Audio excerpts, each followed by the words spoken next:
Kapag mura ka ng mura, may ilalagay ka nila sa agimat.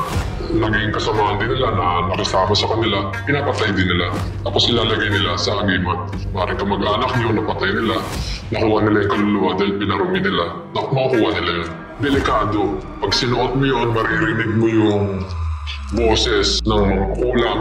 Totoo sila dahil ayaw nila ng mawalan ng bihag. Dahil bihag nila yun eh. Kapag may bibiktimahin siya, kailangan niya mas masahol yung biktima niya.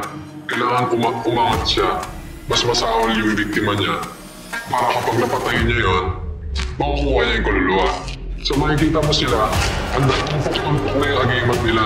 Dahil ganun karami yung mga kabarangay na naloko nila, dahil doon nakatago yung mga kaluluwa ng mga kabarangay nila, papatayin ka rin nila dahil ilalagay ka nila sa agimat nila, lalakas sila, kailangan din nila pumatay.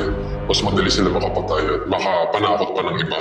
Halimbawa, mayaman ka, nabuhay ka ng mayaman, yung mangkukulam na mahirap sa'yo, ayun, yung pumatay sa'yo, ilalagay ka lang sa mga agimat. Kasamaan ba ang ibabayad mo sa tuwing tumatanggap ka ng kabutihan?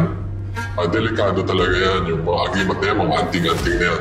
Kapag namatay ka, pag sinuot mo yan, maririnig mo yung mga unclean spirits, maririnig mo yung mga evil spirits, maririnig mo yung mga mangkukulam, utusan ka, uutuin ka, dadayain ka, pasasamahin ka, parurumihin ka. Tapos kapag namatay ka, ilalagay ka rin sa agimat nila, sa anting-anting nila. Ilalabang ka nila sa mga Kristiyano, ilalabang ka sa mga mabubuti.